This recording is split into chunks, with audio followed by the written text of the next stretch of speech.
എല്ലാവർക്കും വന്ദനം. യേശു ക്രിസ്തു ഇന്നലെ ഇന്നും എന്നേക്കും അനന്യൻ അല്ലെങ്കിൽ മാറ്റമില്ലാത്തവൻ എന്നാണ് ദൈവവചനം പറയുന്നത്. ഇന്നലകളിൽ പ്രവർത്തിച്ചവൻ ഇന്നും പ്രവർത്തിക്കുന്നു, നാളെയും പ്രവർത്തിക്കും. തലമുറ കഴിഞ്ഞാലും യേശു കർത്താവ് ജീവനോടെ ആ തലമുറകളിൽ പ്രവർത്തിക്കും.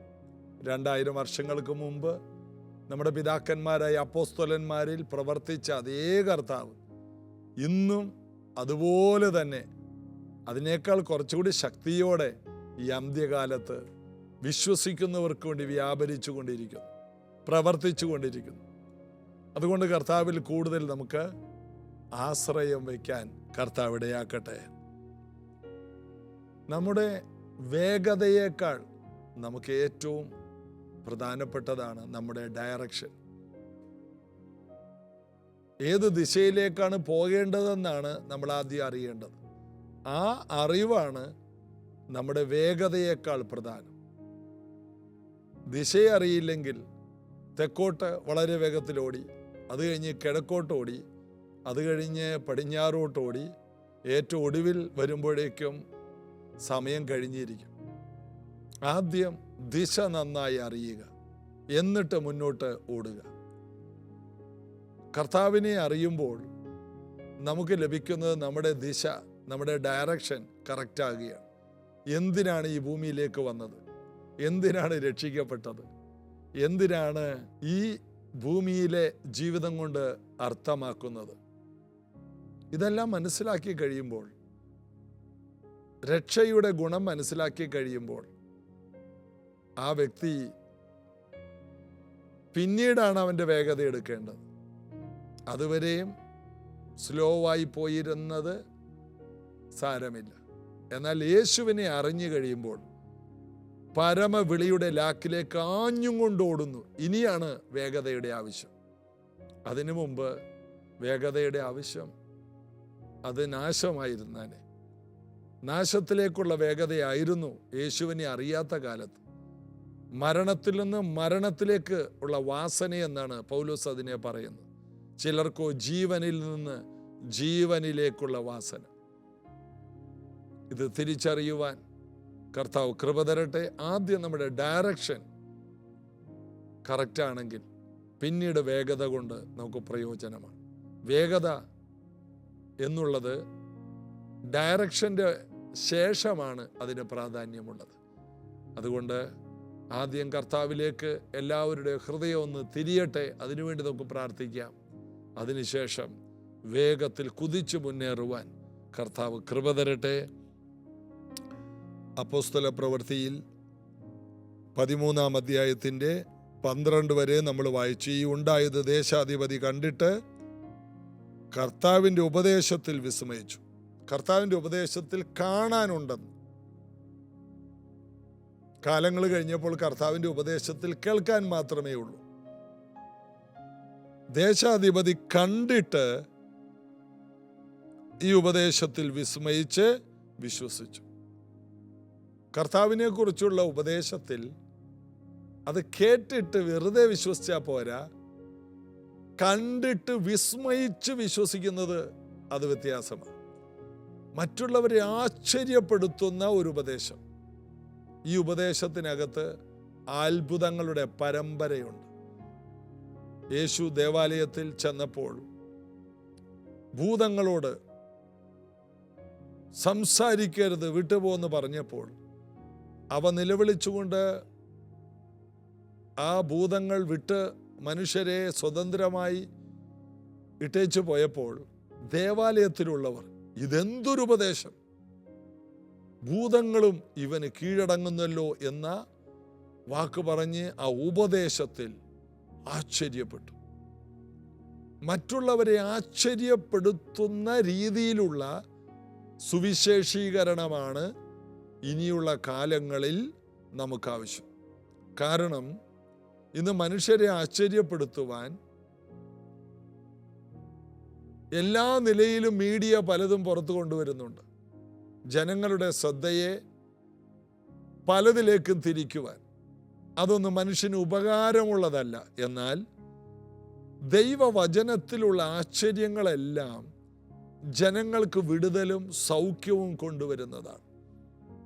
38 വർഷം തളർന്നു കിടന്നവൻ എഴുന്നേറ്റപ്പോൾ അതൊരാശ്ചര്യമായിരുന്നു. 4 പേർ കിടക്കമേൽ ഒരാളെ ചുമന്നുകൊണ്ട് വന്നു. യേശു ഇരിക്കുന്ന വീട്ടിനകത്ത് കയറാൻ കഴിഞ്ഞില്ല. അവർ ആ വീടിൻ്റെ മുകളിൽ ഈ തളർന്ന രോഗിയുമായിട്ട് കയറി.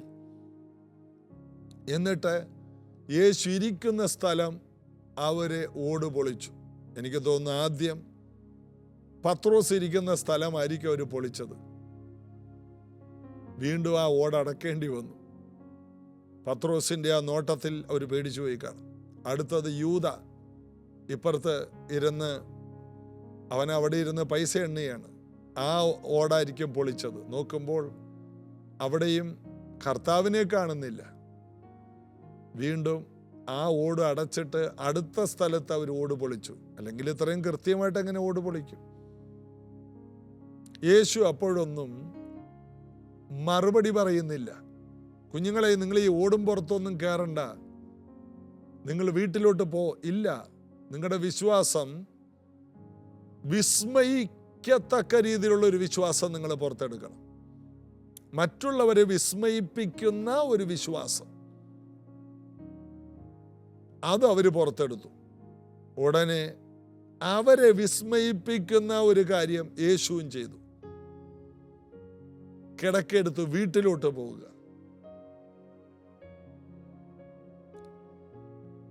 അവിടെ ഒരു ചലനമുണ്ടായി, അവിടെ ഒരു വിസ്മയമുണ്ടായി. വർഷങ്ങളായിട്ട് നടക്കാത്ത കാര്യം നടന്നു. അപ്പോൾ ഇങ്ങനെയുള്ള വിസ്മയകരമായ കാര്യങ്ങൾ യേശുക്രിസ്തുവിൻ്റെ നാമത്തിൽ മാത്രമേ നടക്കൂ. ബാക്കിയുള്ളിടത്തും അത്ഭുതങ്ങളൊക്കെ നടക്കുന്നുണ്ട്. പലരും വായുവിലിരിക്കുന്ന സന്യാസി, തണുപ്പിലിരിക്കുന്ന സന്യാസി, നൂൽബന്ധമില്ലാതെ മഞ്ഞിലിരിക്കുന്ന സന്യാസി, ഇതെല്ലാം കേട്ടിട്ടുണ്ട് ഒത്തിരി. അതൊക്കെ വിസ്മയമാണ്. കാരണം തുണിയില്ലാതെ എങ്ങനെ ഈ മഞ്ഞത്തിരിക്കുന്നു? അതൊരു വിസ്മയം തന്നെയാണ്. തുണി ഉടുത്തിട്ട് തന്നെ തണുത്തിട്ട് വയ്യ. അപ്പോൾ ഹിമാലയത്തിൽ പോയി ഉടുതുണി പോലും ഇല്ലാതെ ഐസ് കട്ടയെ കയറിയിരിക്കുന്നു. പിന്നെ വർഷങ്ങളായിട്ടൊന്നും കഴിക്കാതെ ഇരിക്കുന്നു. നല്ല കാര്യം, അതൊക്കെ ഒത്തിരി അങ്ങനെ സിദ്ധി ലഭിച്ചവരതൊക്കെ ചെയ്യട്ടെ. എന്നാൽ ഇതുകൊണ്ട് മനുഷ്യർക്ക് എന്തൊരു ഗുണമുണ്ട്? പണ്ടൊരാള് മുട്ടത്തോടിൽ മുടി വളരുന്ന വിദ്യ കണ്ടുപിടിച്ചെന്ന്. എന്നിട്ട് അയാള് ദരിദ്രനായിട്ടാ മരിച്ചെന്ന്. അതിൻ്റെ കാരണം താഴെ എഴുതിയിട്ടുണ്ട്. കാരണം ഇതാണ്: മുട്ടത്തോടിൽ മുടി വളർന്നിട്ട് ആർക്കും ഒരു ഗുണവും ഇല്ല.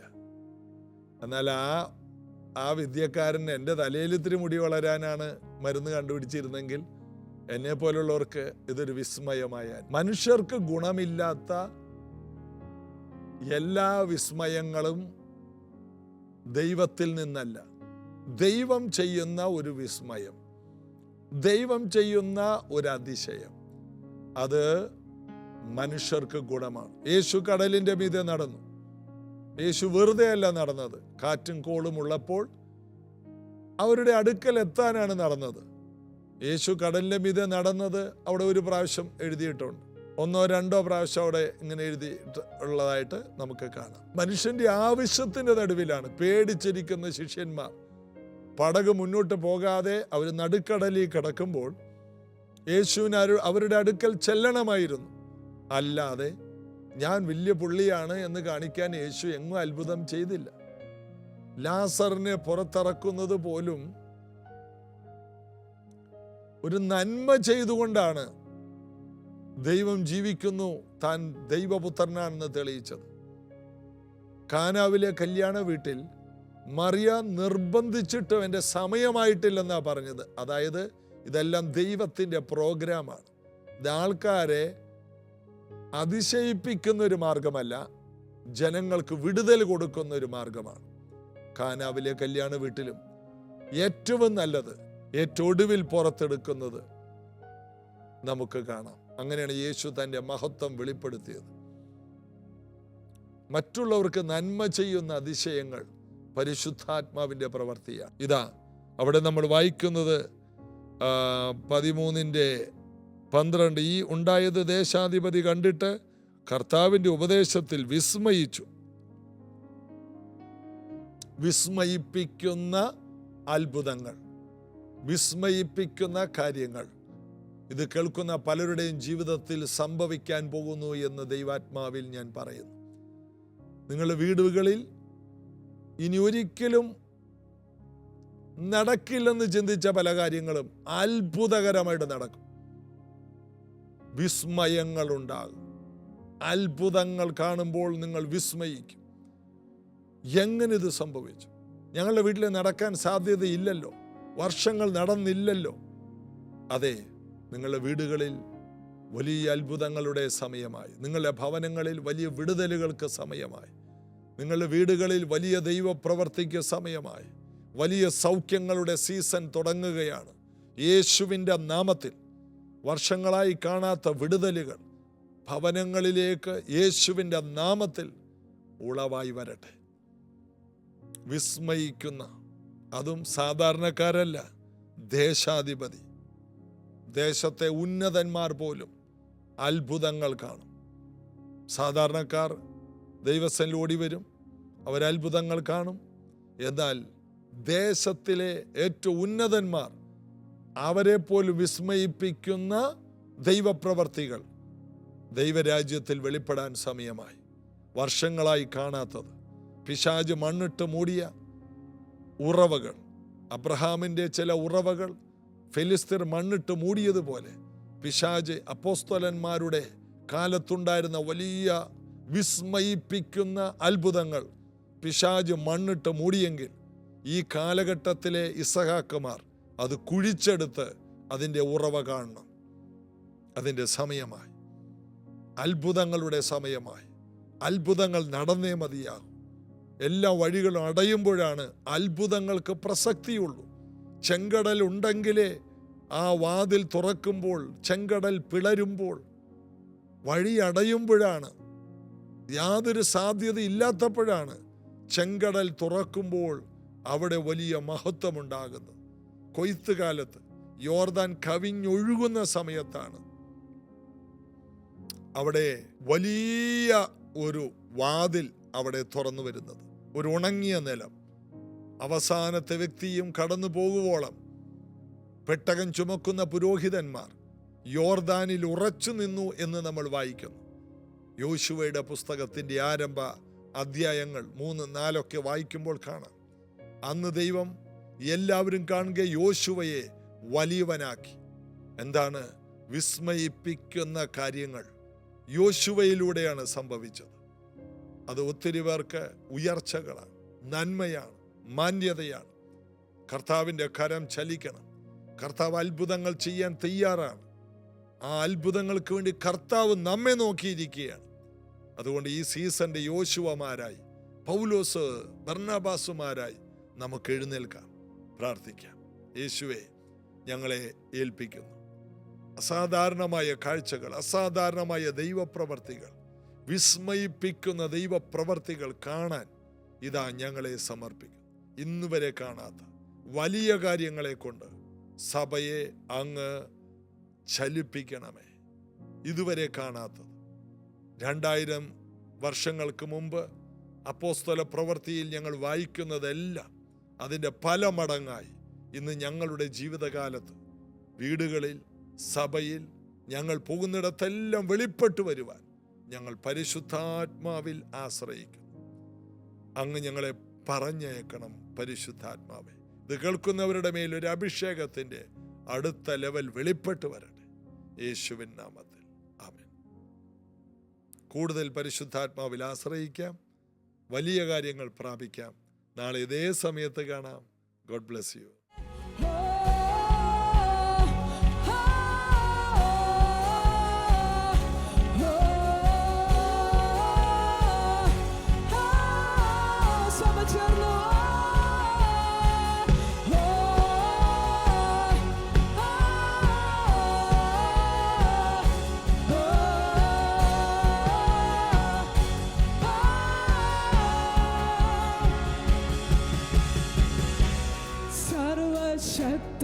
യോഗ്യനായോനേ നീ പരിശുദ്ധൻ സ്തുതിക്കു യോഗ്യനായോനേ നീ പരിശുദ്ധൻ എന്നേക്കും വാഴുന്നവനെ അങ്ങേ പോലെ ആരുള്ളൂ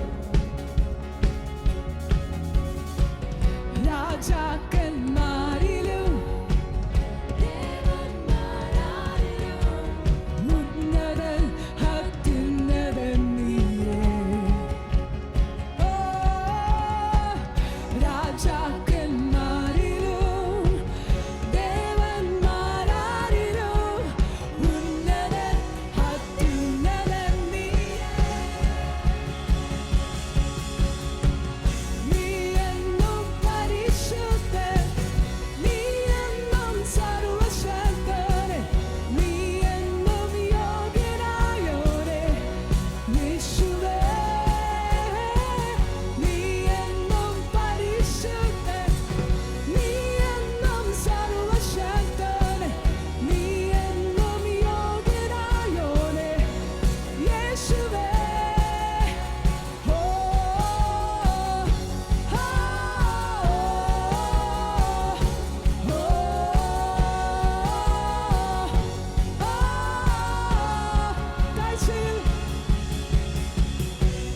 താഴ്ചയിലോ